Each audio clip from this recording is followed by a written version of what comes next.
اللہ تبارک و تعالی فی القرآن الکریم بسم اللہ الرحمن الرحیم لقد جاءکم رسول من انفسکم عزیز علیہ ما عنتم حریص علیکم بالمؤمنین رؤوف الرحیم. نعرہ صلوات. اللہم صلی علی محمد و آل محمد. سورہ توبہ کی سیکنڈ لاسٹ آیت کی تلاوت کا شرف حاصل کیا گیا، جس میں اللہ سبحانہ و تعالی نے سرور کائنات صلی اللہ علیہ وآلہ وسلم کی عظمتوں کا بیان کیا ہے اور فرمایا کہ لقد جاءکم رسول من انفسکم، کہ یقیناً اے لوگوں تمہارے پاس ایک رسول آیا ہے جو تم ہی میں سے ہے، یعنی ایک بشر ہے، ہم نے کسی فرشتے کو نہیں بشر کو بھیجا ہے.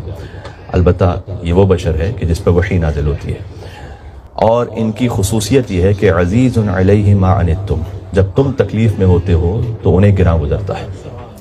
اتنے وہ تم سے متصل ہیں کہ جب تم تکلیف میں ہوتے ہو تو ان کی کوئی اپنی ذاتی تکلیف نہیں ہے، لیکن انہیں رنج محسوس ہوتا ہے تمہیں غم میں دیکھ کے.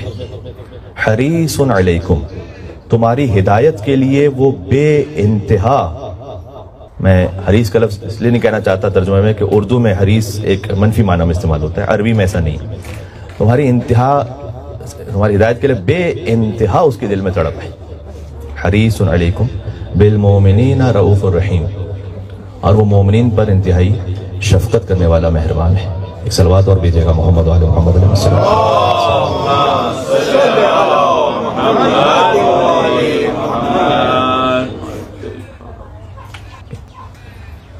یہ سورہ توبہ کی آیت نمبر 128 ہے. اس کے ساتھ ملائی آیت نمبر 129. آخری دو آیتیں سورہ توبہ کی خاص تاکید بھی. حضور مکرم نے فرمایا کہ جب تم کسی شدید مشکل پریشانی میں ہو تو ان آیات کا ورد کرو. ایک ماں آئی تھی حضور کے پاس اور اس نے کہا تھا کہ میرے بیٹے کو کچھ لوگ لے گئے ہیں اور حبس کر لیا ہے انہیں.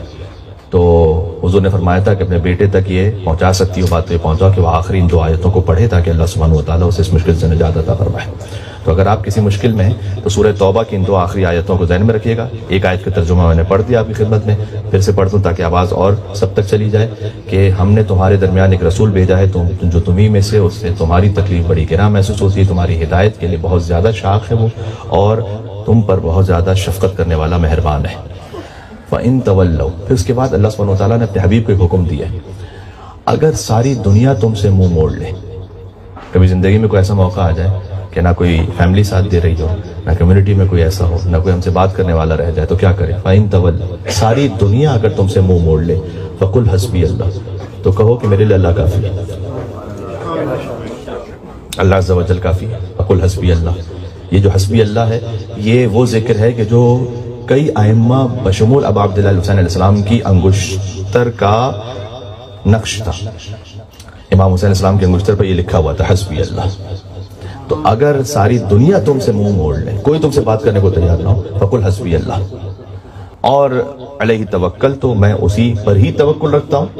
وہو رب العرش العظیم، جو عرش عظیم کا رب ہے. یہ آخری دو آیات آپ ذہن میں رکھیں مشکلات اور پریشانیوں سے بچنے کے لیے. ایک اور صلوات بھیجے گا محمد وعلی محمد، اللہم صلی علی محمد وآل محمد معجل فرجہ.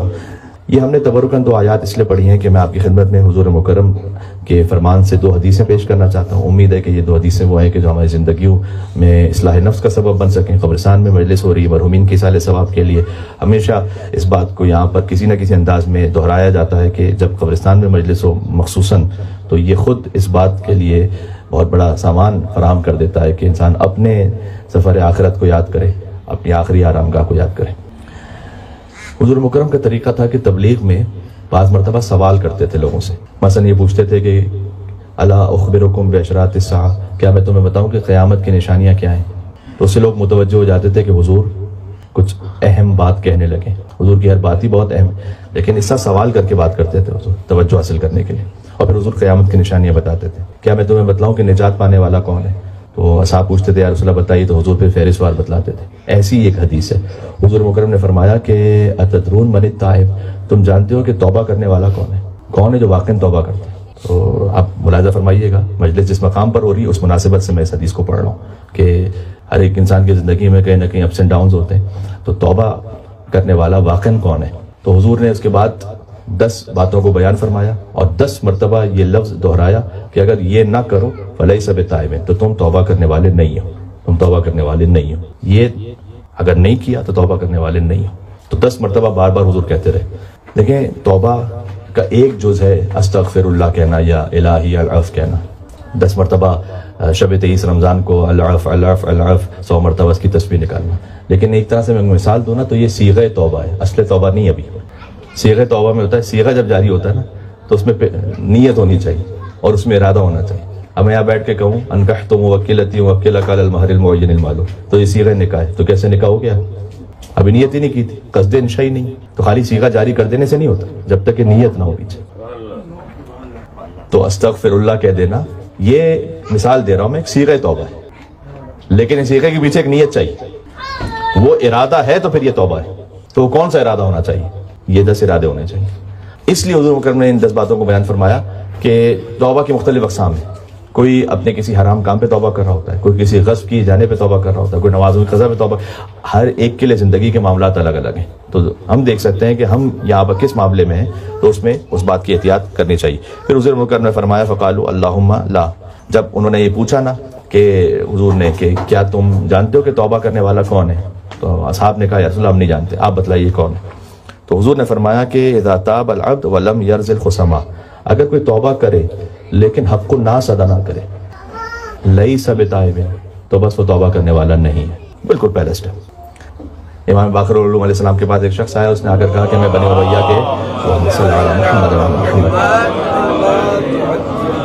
بنی امیہ کے دربار میں نے زندگی بھر گزارا ہے, پتہ نہیں کتنے لوگوں کا مال غصب کیا ہے, تو کیا میں ابھی توبہ کروں تو قبول ہو جائے گی؟ امام نے کہا جب حق سب کا ادا کرو گے تب ہوگی. خالی صیغہ توبہ جاری کرنے سے نہیں ہوگی, وہ حق ادا کرو جو تم نے غصب کیا ہوا. اب اگر کسی کے پاس وہ میسر نہیں ہے کہ وہ کون لوگ ہیں, کہاں پر ہیں, اس وقت اویلیبل نہیں ہے, تو مثلا رد مظالم میں اور فقہی احکامات ہیں اس کے. لیکن جو پہلی شرط ہے وہ یہ ہے کہ حق الناس ادا کرو. تو اگر کتنے معاملات میں ایسا ہوتا ہے کہ خود بہت سے لوگ اپنے فیملی ممبرز ہی میں سے بعض کا حق غصب کر کے بیٹھے ہوتے ہیں, تو جب تک وہ حق ادا نہ کیا جائے تو گال پر زور زور سے مار لینے سے توبہ نہیں ہوگی.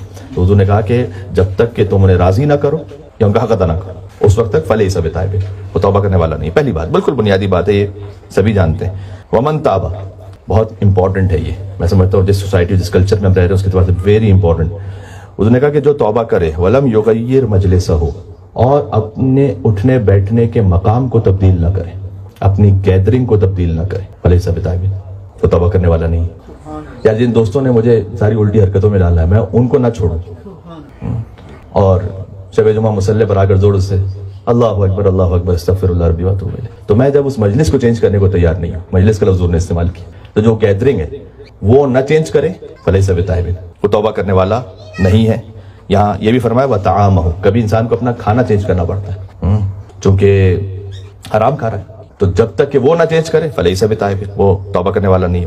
ومن تاب, اور جو توبہ کرے ولم یغیر رفقاءہ, یہاں پر اور واضح حضور نے کہا کہ اور اپنے رفیقوں کو چینج نہ کرے, فلیس بتائب, وہ توبہ کرنے والا نہیں ہے. ومن تاب ولم یزد فی العبادہ, امپورٹنٹ, جو توبہ کرے لیکن عبادت کو نہ بڑھائے, فلیس بتائب, وہ توبہ کرنے والا نہیں. بعض مرتبہ مثلا ہمارے پاس وہ ایک مثال موجود ہے, خود ابو سفیان, ایک تو مشہور ابو سفیان ہے, ابو سفیان ابن حرب ہے وہ, ایک ہے ابو سفیان ابن حارث, رسول اللہ کا کزن بھی ہوتے ہیں. تو یہ ابتدا میں رسول اللہ کے شدید دشمن ہے, حتیٰ یہ کہ رسول اللہ نے جب فتح مکہ ہوا تو اس وقت بھی اس کے قتل کا حکم صادر کیا تھا, 14 لوگوں میں سے ایک یہ بھی تھا. تو پھر ایک جگہ فرار کر گیا. تو بعد میں مولا علی علیہ السلام کے پاس کس طریقے سے آیا اور آگے آپ سفارش کر دیں میری رسول اللہ کی خدمت میں. مولا نے کہا کہ چونکہ حکم جاری ہو چکا ہے تو میں تمہاری یہ سفارش تو نہیں کروں گا, لیکن میں تمہیں ایک آیت بتلاتا ہوں. سورہ یوسف کی ایک آیت بتلائی مولا نے کہ جس میں حضرت یوسف علیہ السلام کے بھائی جب ان تک پہنچے, جب وہ بادشاہ بن چکے تھے, تو حضرت یوسف علیہ السلام کے بھائی ان تک پہنچے اور آ کے کہا کہ ہم سے جو خطائیں ہوئی ہیں ہم امید رکھتے ہیں کہ آپ معاف کریں گے. کہ یہ آیت پڑھو جا کے رسول اللہ کے سامنے. اب دیکھیں مولا علی علیہ السلام یا تو قرآن ناطق سفارش کر دے یا قرآن ناطق کوئی ایسی آیت بتا دے قرآن ثابت کی کہ جیسے مل کے صلوات بھیجے نام حیدر کرار علی السلام کے پاس انا کنا خاطئین. آیت کا اختتام یہ کہ اگر ہم خطا کرنے والوں میں سے ہیں تو آپ معاف فرمائیں گے. تو حضور مکرم کے پاس وہ پہنچا جبکہ قتل کا حکم صادر ہو چکا تھا, تو جیسے مسجد میں داخل ہوا تو حضور کو دیکھا تو اس نے فوراً بلند آواز سے اس آیت کو پڑھا. حضور نے کہا کہ یوسف علیہ السلام نے اپنے بھائیوں سے اس کلام کو سن کر معاف کر دیا تھا, تو میں یوسف سے کم تو نہیں ہوں, میرا مقام. تو چونکہ تم نے اس آیت کی تلاوت کی ہے, دیکھیں اب رہنمائی فرمائی مولا علی علیہ السلام نے کہ اس آیت کو پڑھو, تو چونکہ تم نے اس آیت کی تلاوت کی تو میں نے تمہیں معاف کیا. اور اس کے بعد اگرچہ کہ وہ کافر رہ چکا تھا تو حضور نے کیا فرمایا؟ جو توبہ کرے اپنی عبادت میں کسی بھی قسم کا اضافہ نہ کرے فلیس بتائب۔ تو اس نے کہا کہ اکثر روزے سے ہوتا تھا۔ لوگوں نے کہا کہ اتنا روزہ کیوں رکھتے ہو؟ کافر تھے تو اس کے بعد تو اب تو قضا کرنے کی ضرورت نہیں، تم کافر تھے ایک زمانے میں۔ اس نے کہا کہ نہیں، میں اپنے آپ میں محسوس کرتا ہوں کہ میں بہت پیچھے ہوں سب لوگوں سے، اس لیے میں اپنے طور پر کوشش کر کے کچھ ایسے اعمال کرنا چاہتا ہوں کہ کم از کم کچھ کے برابر آ سکوں۔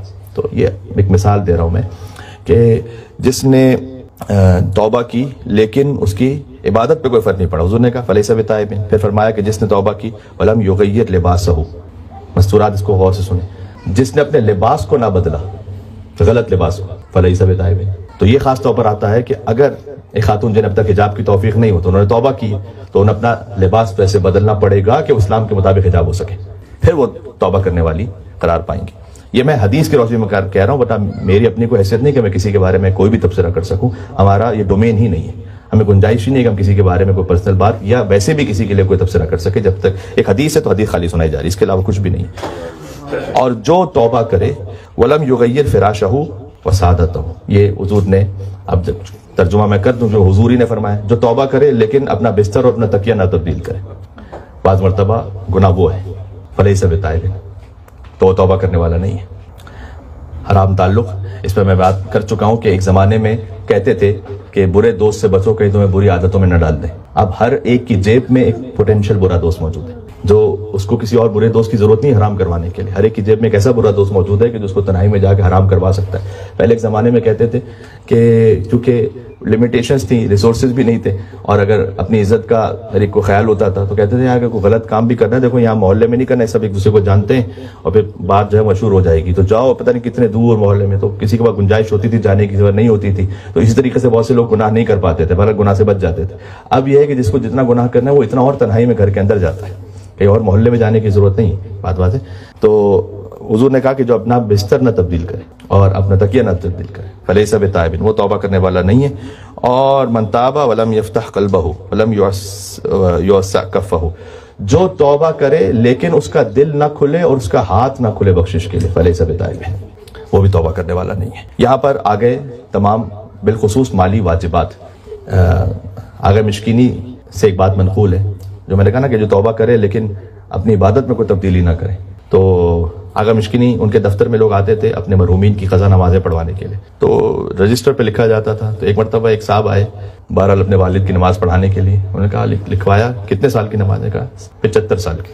تو انہوں نے بلایا، کہا کہ آپ کے والد صاحب کی ایج کیا تھی؟ 75 سال کی نماز، کہتے 90 ایئرس کے تھے۔ تو کہا 15 سال تو بالغ ہونے میں لگے ہوئے، کہا زندگی میں ایک بھی نہیں پڑھی تھی۔ تو بس میں تو یہ کر کے نہ جائیں، خاص طور پر جو تارک الصلاۃ ہے، یعنی جو بالکل ہی نہ پڑھنے کا عادی ہو۔ تو کتنی احادیث ہیں کہ وقت آخر شیطان ایسا کچھ بہکا دیتا ہے کہ ایمان کے ساتھ بھی نہیں جاتا دنیا سے۔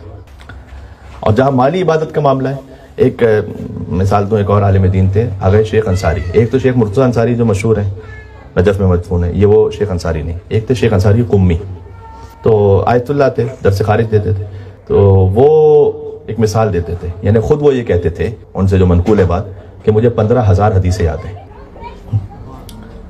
تو جسے 15,000 حدیثیں یاد ہیں، یقیناً کوئی نہ کوئی ایک ایسی بات کر رہے ہیں کہ جو قال الباقر اور قال الصادق ہی کے تناظر میں۔ تو وہ آ کے کہتے تھے لوگوں سے کہ دیکھو فرض کرو کہ اگر تمہارا کوئی عزیز دوست تمہیں مثلاً، اب میں یہ اماؤنٹ اپنی جانب سے کہہ رہا ہوں، $10,000 گفٹ دے اور تم نے اسے قبول کر لیا خوشی سے، اس کے بعد وہ تم سے کہے کہ یار یہ 2,000 جو ہے نا مجھے ضرورت پڑ گئی، کام ہے مجھے، تو دو گے اسے یا نہیں دو گے؟ کیوں نہیں دیں گے؟ اسی نے 10,000 دی ہیں۔ تو کہا بس خمس کا بھی تو یہی معاملہ ہے، جو ہمارے پاس آیا ہمارا ہے کہاں پر؟ وَمِمَّا رَزَقْنَاهُمْ يُنْفِقُونَ، جو ہم نے دیا ہے اس میں سے انفاق کرو۔ تو کہا جو اللہ نے دیا تھا تمہیں 100% دیا اللہ نے، اس میں سے بھی کہا کہ خرچ کرو، اس کے بعد بھی کہا کہ جو بچت ہو جائے اس میں سے 20% کیا دے سکتے ہو میری راہ میں، تو اس میں پھر کیا تکلیف ہے؟ اس کی مثال ویسی کہ تمہارے دوست نے تمہیں گفٹ کیا ہے، تم سے بعد میں 20% کہہ رہا ہے کہ یار اگر تم ہو سکے تو مجھے، تو یہ ہمارا ہے ہی نہیں۔ جو اس بات کو سمجھ لے گا اس سے تکلیف نہیں ہوگی ہم سے نکالنے، اور جو کو نکالنے کے عادی ہیں وہ جانتے ہیں کہ اس میں برکت کتنی رکھی ہے اللہ سبحانہ و تعالیٰ۔ مال کا زائد ہونا اور ہے، بابرکت ہونا اور ہے۔ کئی مرتبہ کسی کے پاس بہت زیادہ مال ہے، بابرکت نہیں ہے۔ میں ایک جگہ پر گیا، نہ شہر کا نام لوں گا نہ کنٹری کا نام لوں گا، بہرحال ایک صاحب نے مجھے بتلایا، وہ مجھے اپنی کار میں لے جا رہے تھے، ایک جگہ روک کی انہوں نے گاڑی، اپنے کچھ فائنینشیل امور کا ذکر کر رہے تھے، کمیونٹی میں کچھ مسائل ہیں اور ہم چاہتے ہیں کہ فرض کیجئے کہ کچھ اپنے پروجیکٹس پڑھائیں لیکن ہمارے پاس نہیں ہے فائنینس۔ چلتے چلتے ایک دم رکے، انہوں نے گھر دکھایا مجھے، اور انہوں نے کہا مولانا صاحب یہ گھر دیکھ رہے ہیں، یہ گھر ان کے بقول انہوں نے کہا 2 ملین. آگے میں کرنسی بھی نہیں لوں گا تاکہ ورنہ آپ پہنچ جائیں گے کہ کس کنٹری کی بات ہو رہی ہے. 2 ملین کا ہے. میں نے کہا بہت سی بات ہے. تو نے کہا کہ ایک مومن کا ہے. ایسے ان کے 100 ہیں, لیکن ابھی تک بھی $100 نہیں دیے انہوں نے کبھی. مال بہت زیادہ ہے, بابرکت نہیں. ہر ایک کا مال اس لائق نہیں ہوتا کہ نام حضرت زہرا پہ خرچ ہو سکے. اس کے لیے پاکیزہ نفس چاہیے, خون کی طہارت چاہیے, نفس کی شرافت چاہیے. بات واضح ہے. تو اور کبھی ہیں ابن مخیرق نام کا ایک شخص ہے, یہودی ہے, غزوہ احد میں مسلمان ہو گیا. حضور کے پاس آیا, کہتے ہیں میرے پاس 7 باغ ہیں, اب میں جا رہا ہوں یا رسول اللہ اس جنگ میں, ہو سکتا ہے کہ مار دیا جاؤں, تو میں آپ کو ہدیہ کرتے ہوئے جا رہا ہوں. 7 باغ اس نے دے دیا اپنے رسول اللہ کو. وہ باغ رسول اللہ کے پاس آ کے وہ شہید ہو گیا. رسول اللہ نے اپنی وفات سے پہلے وہ باغ ہدیہ کر دیے بی بی فاطمہ زہرا سلام اللہ علیہ کو. بی بی فاطمہ زہرا سلام اللہ علیہ نے اپنی شہادت سے پہلے ہدیہ کر دیا مولا علی علیہ السلام کو. مولا علی علیہ السلام نے امام حسن علیہ السلام, امام حسن علیہ السلام نے امام حسین علیہ السلام, امام حسین علیہ السلام نے امام زین علیہ السلام, چلتے چلتے نسل بان نسل ائمہ علیہ السلام تک پہنچا. کم سے کم امام رضا علیہ السلام تک کی تقریباً تاریخ ہے. البساتین السبعہ کے نام سے ہیں 7 باغ, اور 7 باغوں کے الگ الگ نام ہیں. یہ جو ائمہ علیہ السلام کے بارے میں ایک سوال ہوتا ہے کہ جب انہوں نے خود اتنی فخر میں زندگی گزاری تو چیریٹی اتنی کیسے کرتے تھے, انفاق کیسے کرتے تھے؟ تو ان کے انفاق کے سورسز میں سے ایک بہت بڑا سورس یہ 7 باغوں کی آمدنی ہے. ایک یہودی کے 7 باغ ہیں, برکت کتنی. 8ویں امام تک اگر کہیں تو رسول اللہ بی بی فاطمہ کو شامل کیجئے 10 حجتوں تک اس کے باغ پہنچ رہے ہیں, اور 10 حجتیں اس کے باغوں سے انفاق کر رہی ہیں. بی بی معصومہ قم میں تشریف لائیں تو جو صاحب قم شیعوں کے جو سردار تھے وہ آگے بڑھے, انہوں نے بی بی کا استقبال فرمایا, اپنے مقام پر اپنے گھر میں ٹھہرایا. بیت النور اس مقام کو آج تک کہا جاتا ہے. اپنی ہی زمین انہیں عطا کی اور اس کے بعد وہیں پر وہ مدفون ہوئی. تو ایسا نہیں کہ قم میں کسی اور کے پاس زمینیں نہیں تھیں, زمینوں تو بہت سب کے پاس تھی. امام رضا کی بہن کی زمین پر مدفون ہے. یہ ہے مال کا بابرکت ہونا. سمجھ میں آ رہی بات؟ اللہ کی راہ میں کسی قابل ہو کے خرچ ہو سکے. سبحان اللہ. اللہ سبحانہ وتعالیٰ ہمارے مال کو بابرکت بنائے, ہماری عمر کو بابرکت بنائے انشاءاللہ, ہماری اولاد کو بھی بابرکت بنائے انشاءاللہ. پھر مل کے صلوات بھیجیں محمد وعلی محمد علیہ السلام. اللہم صلی علی محمد وعلی. پھر حضور نے فرمایا کہ جو توبہ کرے وَلَمْ يَحْفِظْ لِسَانَهُ, ویری انڈرسٹینڈنگ, اور اپنے زبان کی حفاظت نہ کر سکے, فَلَيْسَ بِتَائِبٍ. یہاں توبہ کر کے نکلے اور وہاں پر اگر امام بارگاہ کی پارکنگ میں کسی سے مسئلہ ہو گیا تو 4 گالیاں سنیں, یا گھر پہ پہنچے تو کچھ, میں مثال دے رہا ہوں خالی, فَلَيْسَ بِتَائِبٍ. ظاہر سی بات ہے کو توبہ کرنے والے, میں جمعے کے خطبے میں سنا چکا ہوں اس بات کو کہ ایک عالم دین سے انہوں نے پڑھا کہ جو خاتون شوہر کی بد اخلاقی پر صبر کرے وہ حضرت آسیہ کے ساتھ مشہور ہوگی. حضرت آسیہ فرعون کی زوجہ تھی, اور جو شوہر اپنے زوجہ کی بدخلقی پر صبر کرے وہ حضرت ایوب علیہ السلام کے ساتھ مشہور ہوگا. تو ایک بچے نے آ کر کہا کہ مولانا صاحب ہمارے گھر میں ایوب بھی ہیں, آسیہ بھی ہیں.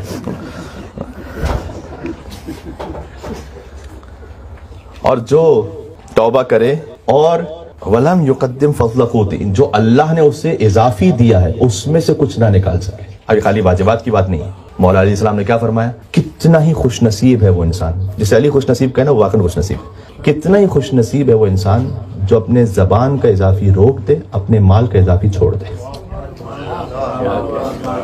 اب ذرا غور فرما رہے ہیں. رات تک حدیث پہنچی تو عظمت امیر المومنین پر ایک مل کے صلوات بھیجے گا.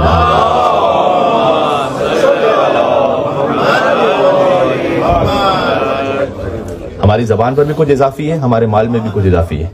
زبان, خوش نصیب ہے وہ انسان جو زبان کا اضافی روک دے, مال کا اضافی چھوڑ دے. تو اگر اس کا مفہوم مخالف نکالیں تو یقیناً یہ ہوگا کتنا ہی بدبخت ہے وہ انسان کہ جو اپنے مال کا اضافی روک کے رکھے اور اپنے زبان کا اضافی جوڑتا رہے. وہ تو بہت ہی بدبخت ہوگا. حضور نے فرمایا, یہ باتیں ہو گئی, اس کو بعد میں آپ سن لیجئے گا تاکہ آپ کے ذہن میں ریکال ہو جائیں, جس میں حضور مکرم نے فرمایا کہ توبہ کرو تو اپنی مجلس تبدیل کرو, اپنا کھانا تبدیل کرو.